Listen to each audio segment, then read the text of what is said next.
आज या ठिकाणी तुम्ही उपोषणासाठी बसले. गेल्या 18 वर्षापासून तुम्ही सेवा देताय सोमा टोलवेज कंपनीच्या याच्यातून. आज तुम्हाला कमी केलेलं आहे, काय सांगाल? गेल्या 18 वर्षापासून आम्ही सर्व स्थानिक कर्मचारी इथं अत्यावश्यक सेवेमध्ये काम देतोय. बांधा वापरा हस्तांतरित करा या तत्वावरती टोल काल हँडओव्हर झाला. नॅशनल हायवेनी काल अचानकपणे सकाळी 6:30 वाजता सांगितलं का तुम्ही काम बंद करा, नवीन कंपनी येईल तेव्हा तुमचं बघू काय करायचं. आम्ही त्या संदर्भात त्यांच्याकडे दाद मागितली. त्यांनी सांगितलं का आम्ही बघू करू, पण आज आमची नोकरी गेलेली आहे. आणि या संदर्भात आम्ही आदरणीय केंद्रीय मंत्री रामदासजी आठवले साहेब यांना निवेदन दिले, खासदार भगरे सर यांना निवेदन दिलं, खासदार शोभाताई बच्चव यांना निवेदन दिलं.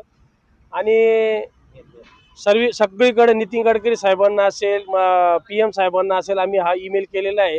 लेबर कमिशनरांकडे दाद मागितली आहे. लेबर कामगार कोर्टामध्ये आमचा दावा प्रलंबित आहे. नॅशनल हायवेकडे आपण काय मागणी कराल? आमची एकच मागणी आहे ते कर्मचारी आहे त्या पगारावर पुढे कंटिन्यू करते. बरोबरची एक कंपनी जी टोल कलेक्शन साठी आली त्यांनी सगळ्यांना घेतलं. जे चांदवडच्या धुळ्याच्या टोलवर 170 कर्मचारी तर राहिले. आम्ही 75 आणि धुळ्याचे 75, तर यांनाही त्यांनी दुसऱ्या येणाऱ्या कंपनीने घ्यावं हीच आमची विनंती आहे. धुळा आणि चांदवड 75 कर्मचारी कमी केलेले, काय सांगाल?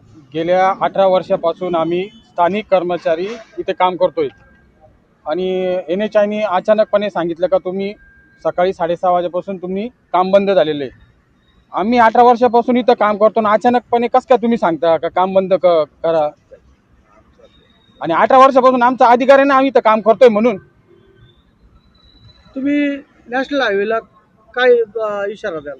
नॅशनल हायवेला आमचं एवढंच म्हणणं आहे त्या पगारावर आहे त्या पोस्टवर सर्व कर्मचाऱ्यांना त्यांनी कामावर घेण्यात यावे म्हणून.